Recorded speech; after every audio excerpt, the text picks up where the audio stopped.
either we leave, either we become Muslims, or we die. This is the only, let's say, Arab country which has a democratic system since 100 years. There were dictators who were replaced with other dictators in the Arab states. Do you know any Arab country which has a democratic system? They have freedom of speech, they have freedom of press, and they all said no, except Lebanon. Dr. Fouad, are we seeing a turning point of Lebanon right now? I hope so.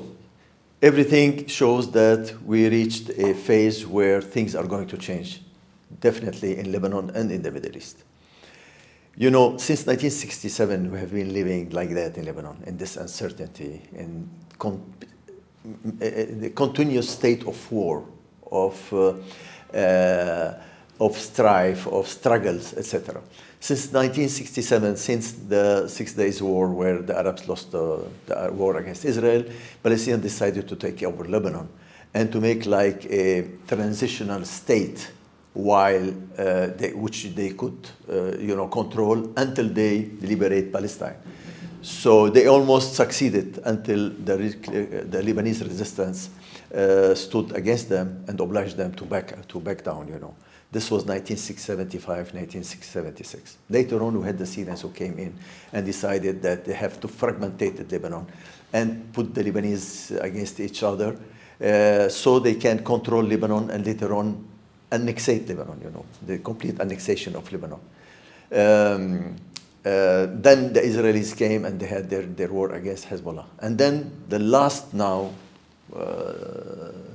chapter, I hope, it's the Iranian control of Lebanon through Hezbollah and through the other small proxies like Palestinian proxies and others. And they, during almost 20 years, since 2005, they were controlling directly Lebanon. And they were saying that we are here, we are arming ourselves. I mean, Hezbollah, we are arming ourselves because we want to go and liberate Jerusalem. In fact, all they want to do is protect Iran and have a direct border with Israel so they can use their weapons against Israel to put pressure on Israel. And at the same time, to have to make in Lebanon an Islamic state similar to the one in Iran. So all these periods during more than 60 years, we have been living in, state of continuous internal strife, external wars, etc. So this time, Hezbollah made a major mistake. They made a lot of mistakes. The 8th of October, after the 7th of October 2023, they attacked Israel. And of course, they said they decided to attack Israel. They attacked Israel. They didn't take they didn't take care of their people. They didn't listen to the central government. Nobody was, they have built a state within the state. So they made it, but they kept a little bit some cosmetics that we are fighting to liberate Jerusalem, etc. Now, this time, nothing. They promised to everybody that they are not going to shoot. They are not going to enter in this war, which was coming between Iran and the US and Israel. And still, during 2 days ago, they started to shoot missiles against Israel. So they lied to everybody. They lied to the president, to the prime minister, and mainly they lied to their own ally, the Shiite ally, who is the Speaker of the House, Mr. Nabih Berri, who is a Shiite himself, and he's very close to them.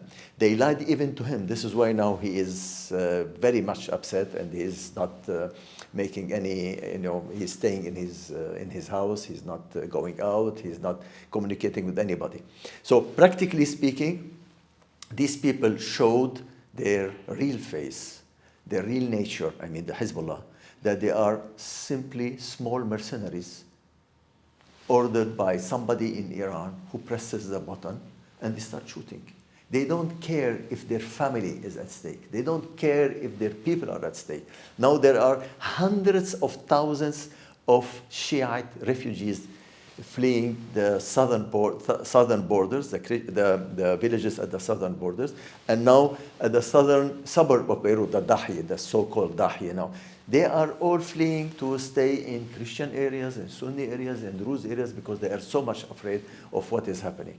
So these people, what they have done now is a huge mistake. They have put all the Lebanese against them. Now, if you speak to any Lebanese, 80% of the Lebanese at least are against Hezbollah. So they have succeeded to create a coalition of Lebanese against them, like Iranians have done in the Gulf, when they started to shoot against the Gulf states, who were even, doing good things towards Iran. They started to shoot on them, like Oman. Oman, they were the go-between them and the Americans. And still, they sent missiles on Oman, and now Turkey and Azerbaijan. So I believe they are putting everybody on their back. They thought that by creating a chaos in the Middle East, disturbing the oil export, the economy, etc., they will reach faster and easier a better settlement.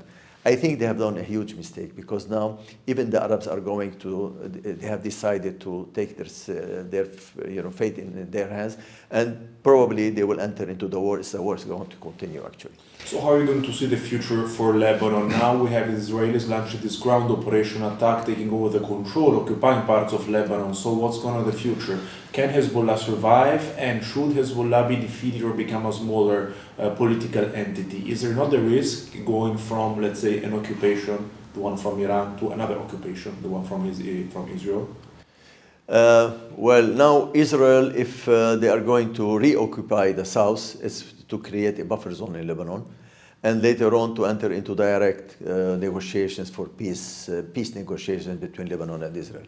If they are going to do it, it will be for this purpose. Are we ready for this?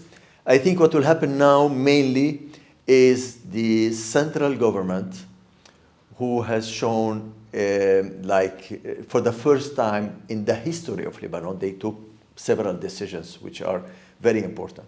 First of all, they consider now the armed branch of Hezbollah as not legal. And they have requested from the tribunal and from the military institutions like police or army to take their own, to arrest people who are going, circulating with weapons, etc., to go and, look for warehouses, etc. So this is the first decision.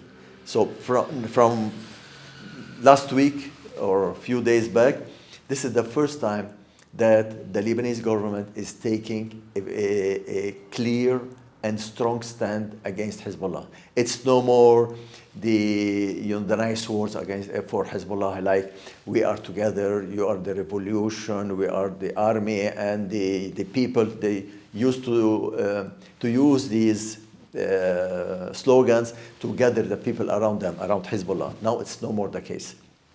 This is one. Yesterday, the Lebanese government took a decision to kick out all the Revolutionary Guards who are in Lebanon, which is a very major achievement, because they have seen that after the last war between Hezbollah and Israel, where Israel has killed the top-notch people in the Hezbollah hierarchy, so they have been replaced by Revolutionary Guards coming from Iran. So it's Iranian who are they are controlling now the actions of the Hezbollah in Lebanon.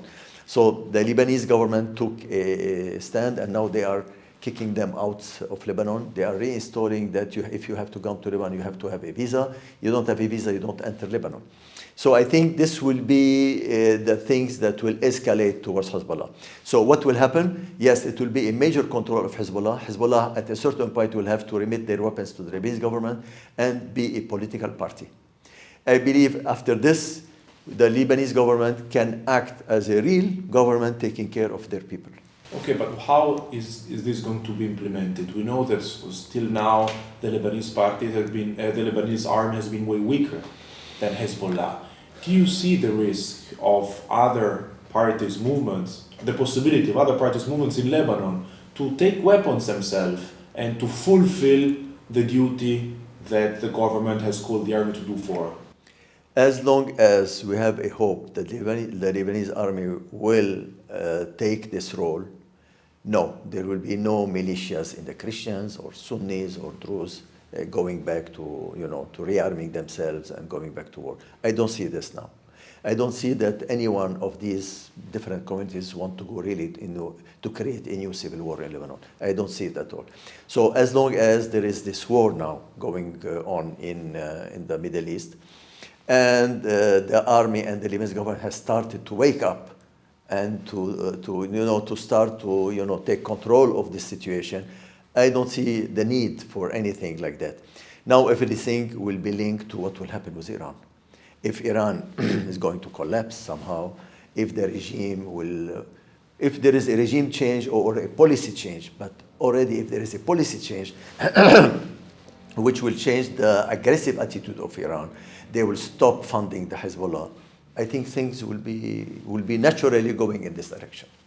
I understand. So let's speak about the relations with Israel. How could the Lebanese-Israeli relations develop or be established in the future? Do you see the possibility of a peace treaty, and do you consider the possibility of Israel trying to annexate part of Lebanon, as some Israeli political parties are openly asking in the parliament to create the Eretz Israel? Is there this possibility and risk? All the possibilities can, that you have discussed, we have seen them in the past.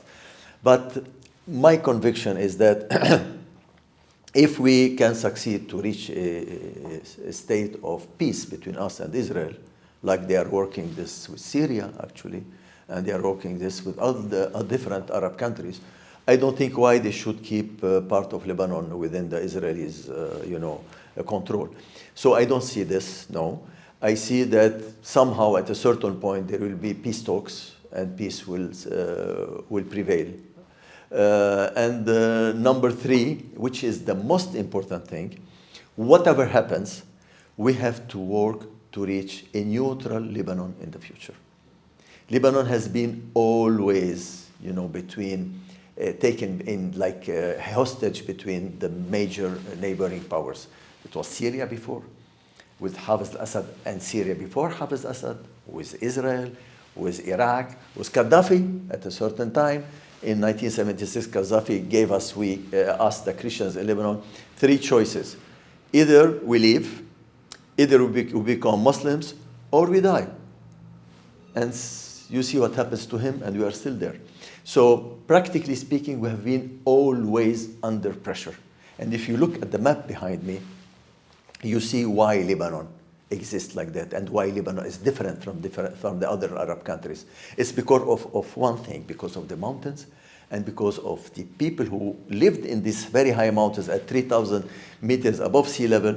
They used these mountains as the natural fortress to defend their freedom, liberties, the way of life, the culture, the diversity. So this is, I believe, what the Lebanon of tomorrow we are going to have. A Lebanon, the unique country where Christians can live together in security, in equality, in dignity, and create a kind of diversity, a country where it's the only country in the Arab world where Christians are equal to Muslims. And it's the only place where Christians play a political role in the political life of this country. So if we preserve this, we are going to have a unique example of freedom, of democracy, of diversity, of pluralism. Democracy. This is the only country, let's say Arab country, which has a democratic system since 100 years. The only one. You tell me, yes, it's not working pretty well. Yes, but you have freedom of speech, freedom of worshipping, freedom of studying, of economical, etc. So yes, we have this freedom. It's a major treasure that we really cherish in this country, and we want to preserve. There is the try from the Americans to implement the so-called Abraham Accords throughout the region. How do you see this as a possibility, as a challenge, or as a threat for Lebanon? No, why a threat? It could be a very good thing for Lebanon. Now they are working to Syria to join the Abraham Accords. I think if Syria is going to join the Abraham Accords, Who's remaining outside this accord? Saudi Arabia?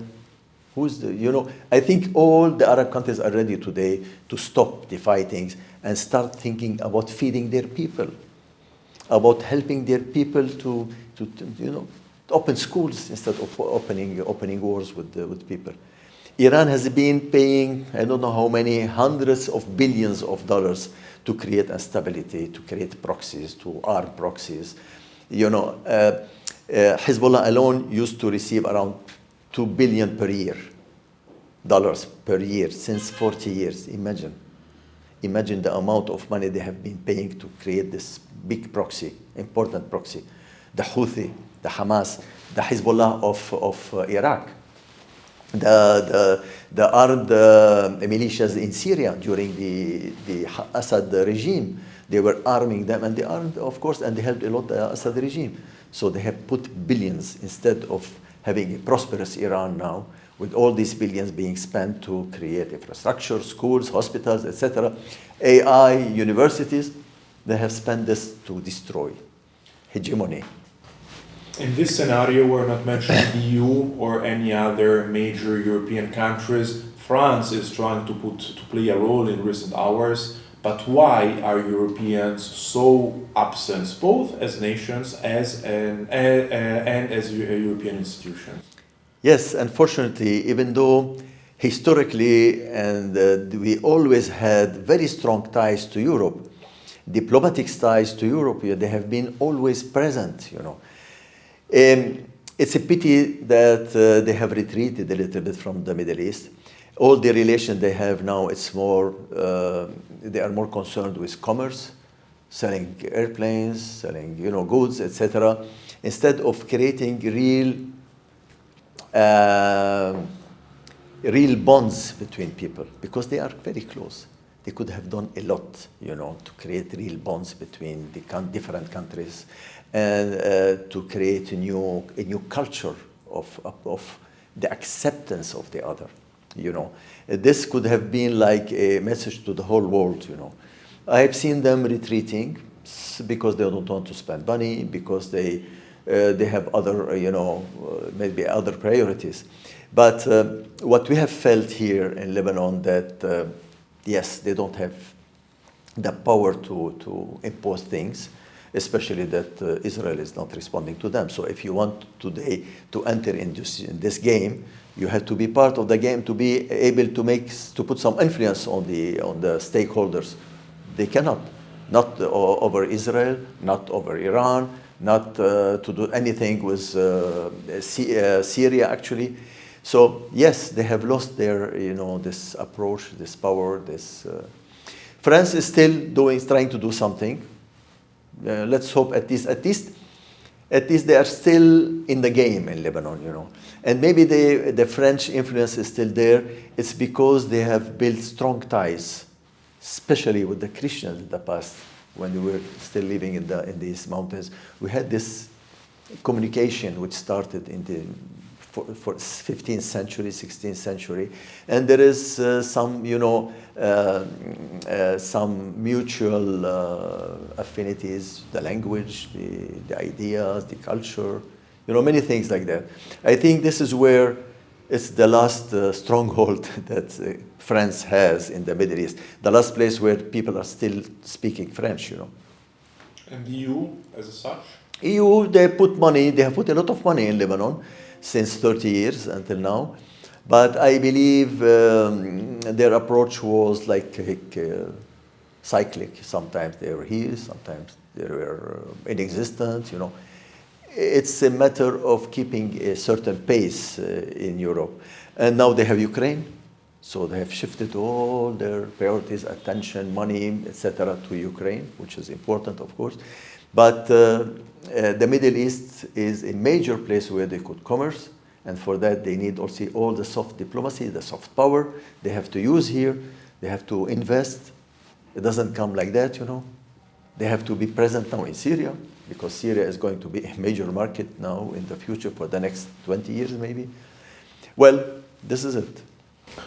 You are advocating for the rights and for the presence of the Christians in the Middle East. Why do you think that this presence is important for Europeans, for the Western? What does it mean?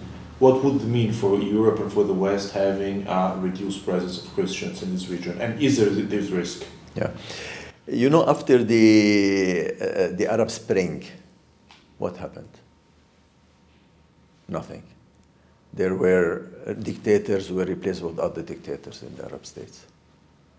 Yesterday, I was following a program at one of the French TV stations, and they were speaking about the guy asked, the presenter asked, do you know any Arab country which has a democratic system? They have freedom of speech, they have freedom of press, and they all said no, except Lebanon.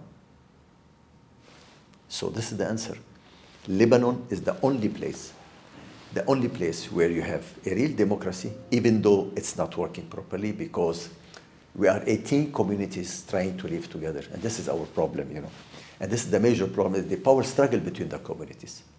This is the problem because this is opening like some breaches where foreign influence is getting through this, because they work on the Sunni Shia who are not, getting along together. Then Iran is getting in between and trying to make their own influence on the ground. Hamas tried to come back. You see, all these things that we are living, we know them, but we are slowly building a different system, a unique system in the world. So the community which is behind this are the Christians, because we have brought this concept of freedom. Because 300 years ago, in 1736, the different churches in Lebanon gathered together, not far from Jounieh, in Louaise convent, and they have taken a major decision. They obliged all parents to send their kids to school. Girls and boys obliged to do this. And this has created the unique specificity of this country in this Arab world, because we had this education, and this education made us special, and this education was the bridge between us and Europe. This is how we created this bridge between us and Europe. We brought many things from Europe to here, and we sent our educated people to Europe to educate and teach people.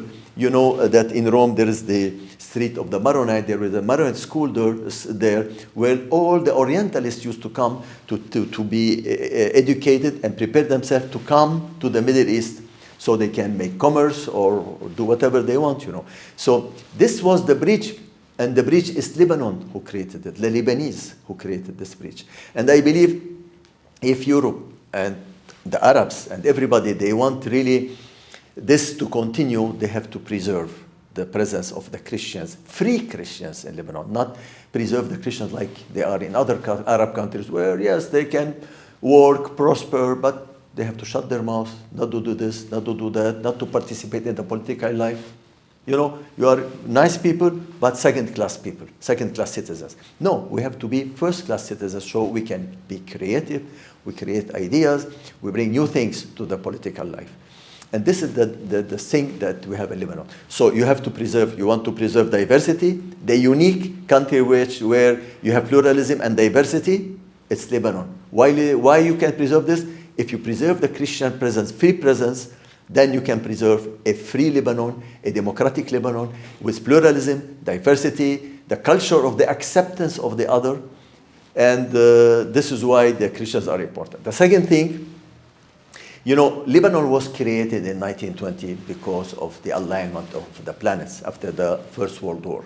Yes, but we are ready for this, because the Christians have already created a kind of autonomous status in the mountain of Lebanon after 1860, where we had these pogroms and